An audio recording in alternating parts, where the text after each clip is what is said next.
Today's discussion is how childhood trauma can affect your adulthood, how it can affect the relationships you are having, and how it can affect how you feel about yourself. I'm Jessica Ann Pressler, licensed clinical social worker, coming to you from the West Coast, California. And And I am Sylvia Puentes, nurse entrepreneur and faith based coach and mentor, coming to you from the East Coast, Florida. and we're here joining together to help discuss many different subjects, but this week we're discussing trauma. And we know it well between the two of us. We have been friends for over 20 years and have dealt with each other's trauma. And one thing that I'd like to point out is sometimes what comes up in adulthood is we are triggered. Our childhood trauma is triggered. It's often triggered in our relationships, and we'll be discussing that as well. Now, when I talk about childhood trauma, I'm not just talking about an event like a car accident, a death, a rape, all these very painful events that could happen in childhood. But I'm also talking about the trauma of being in a family where you're not being validated, where you're not feeling safe emotionally and physically, where you're not feeling loved, where everything is conditional, where your feelings are, as I said before about being validated, where your feelings are not validated, where you're bullied in a family, where you're not recognized for who you are. Do you have any thoughts about that? Absolutely. It's the root of what can later on in life cause us to have repeated patterns of um, difficulty in relationships, romantic relationships, and other, even friendships. So that's why it's important to recognize these childhood traumas. And as you said, it's not limited to big events. It could Right. just be, things that the just basic the nurturing or lack thereof that happened in Mhm. your childhood. It's just so important to feel safe. And I think sometimes in our adult romantic relationships, as well as other ones, we're not feeling safe. We're trying to feel safe. And in doing so, we may act out. Um, for example, if you're terrified of abandonment and you're, because of your childhood, and you may be desperate to hold on to a very dysfunctional relationship. And in doing so, that contributes, not the cause of the dysfunction necessarily, but certainly contributes to you being in a lot of pain. And so I also like to recognize, I've heard this before, but I do agree with it. Maybe I don't know the percentage, but many times, let's just say you have a couple who's fighting. And many times that fight and the way you act in that fight has nothing to, or minimal, let's say 20% to do with the actual issue at hand, and 80% to do with your triggers, your childhood triggers, and particularly how you respond to it, why it's so painful for you. And these are some of the reasons why a person should address what happened in their childhood, which can be a very painful journey. But we both Abs- have done so. And we know that if you can get through that journey, you are going to live a much healthier life. yeah, absolutely. And I'm sure that everyone has heard someone they know say, um, I married my mother or I married my father, and that wasn't necessarily a healthy relationship. However, they end up marrying someone who mirrors that relationship that they had with that parent. Mm-hmm. And often that's where you would get, and correct me if I'm wrong here, Jessica, what we call trauma bonding, or what is trauma bonding? Well, trauma bonding is usually done in, if you can be, if that's the type of relationship you have, because trauma bonding is something where you're in a relationship with a person who may start off being very loving and caring, may love bomb you. This is usually with a narcissist. And the person will Right. love bomb you, and you're going to feel the high of that wonderful relationship. And then at some point, they're going to pull back, and they may do a little, there's no such thing as a little abuse, but there may be a one word, or they may not talk to you for a day or whatever. And then suddenly they'll be nice to you again. And then you may share an event together that's very emotional, and you may feel very connected, and then they'll pull back again, and then back and forth and back and forth. And that's what creates the trauma bond. Right. So you wrote this really great blog, where you give examples of, what can create the trauma in the childhood. Why don't Mhm. you share some of that? Yes, I will. Thank you. So behavior that the caregivers may be doing in the childhood, which can create this childhood trauma, is emotional withdrawal or abandonment, physical withdrawal or abandonment, conditional love, enmeshment, invalidating and minimizing, belittling, lying, broken promises, and betraying, manipulating, emotional abuse, bullying, teasing, laughing at them, physical abuse, sexual abuse, blaming, guilting, caregivers just not meeting the emotional needs of their children, such as love and emotional and physical safety, gaslighting, and refusing to support and protect them when asked. So it will leave a person feeling in their childhood and their adulthood, feeling fearful, unsafe, helpless, hopeless, shameful, powerless, humiliated, trapped, abandoned, alone, rejected, invalidated, exposed, unworthy, and invisible.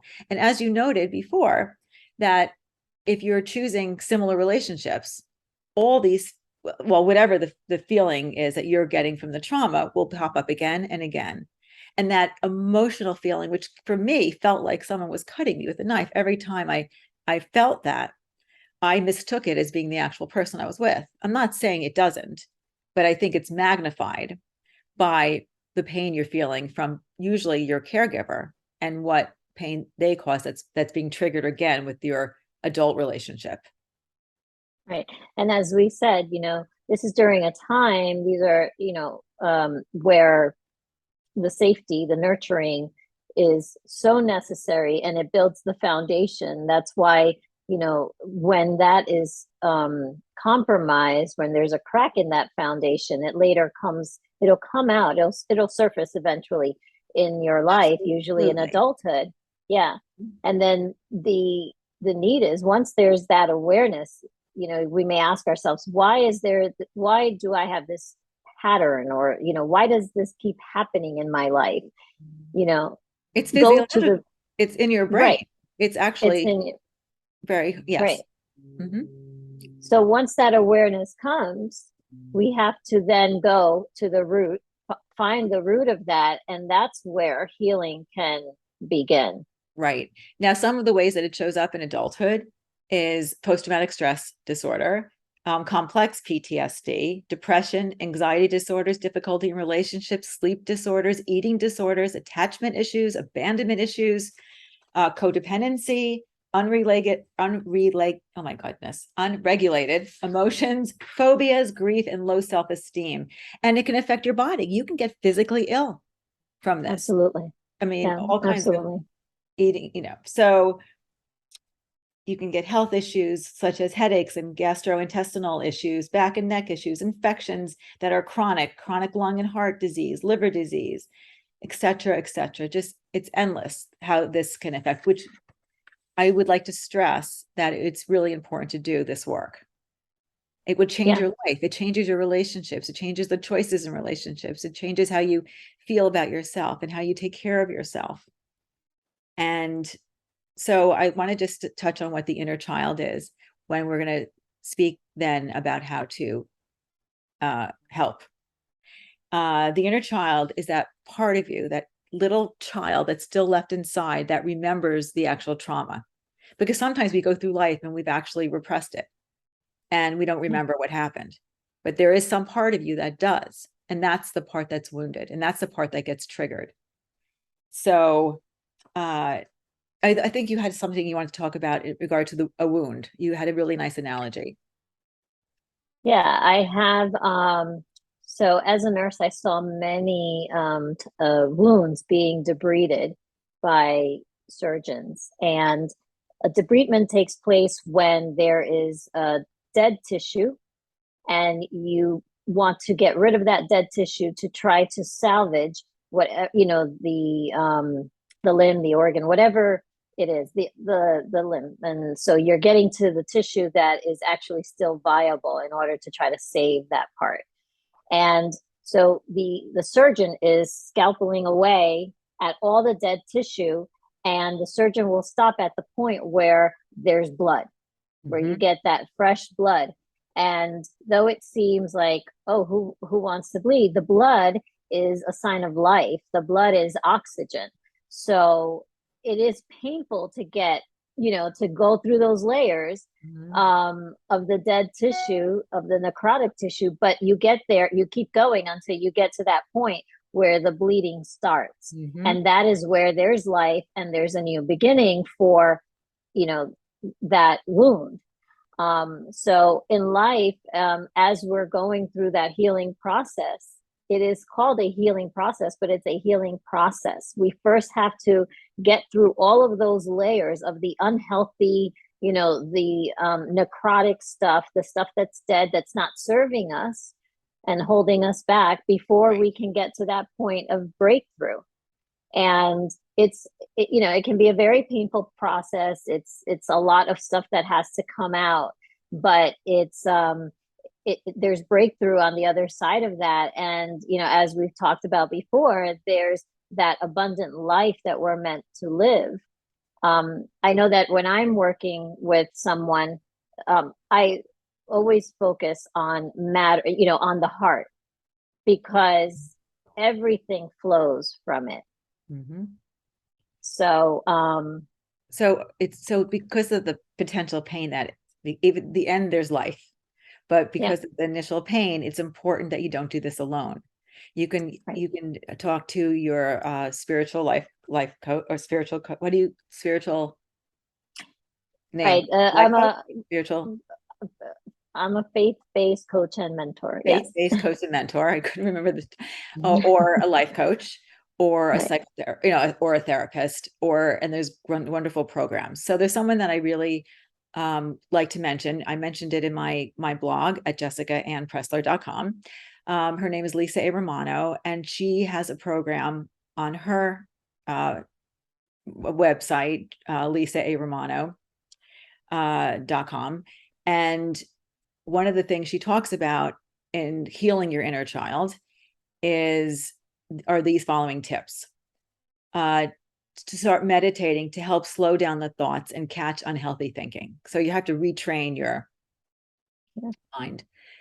Journal about types of thoughts you hear yourself saying and repeating. It allows you to see the way you speak to yourself, which may be how others spoke to you as a child. Witness your inner child and ask yourself how you feel. Be the observer of what you are observing. Journaling helps do this. And develop compassion toward yourself. It's basically you're reparenting yourself. Acknowledge your inner child and how she feels. Validate your inner child. I see you. I hear you. I love you. You are enough. And have empathy for your inner child, and get a photo of yourself and keep it out where you can look at it often. And it helps remind you of that there is an inner child that's in there, that's wounded. And Yeah. I thought that was a really good tips and doing this work, although I don't think anyone should do this alone. No, yeah, absolutely. I think that definitely a facilitator always helps to walk you through that. I know that when I've done the work, well, you have been tremendous as a friend who As you to me. hap thank you, who happens to be a clinical therapist, but um, again, what as a faith-based coach, I It's our time. Sorry. Stop it. I have the timer on everybody because they don't let us upload videos after a certain time. So we are at the end. I'm not sure we could even keep what we're saying right now, but Yeah. if we can, don't do this work alone. Do it with a trusted No. friend, and with a professional who understands inner child work. Yes, And there are absolutely. programs that you can find as well in groups. There's books out there. And it is, you probably will feel some pain as you're doing the work. But in the end, as you and I can attest, it's so worth it. Yes, 100%. So I'm Jessica Ann Pressler, licensed clinical social worker, saying goodbye. This will be uploaded to Instagram and to YouTube. And I am Sylvia Puentes, nurse entrepreneur and faith-based coach and mentor. Bye, everybody. Bye.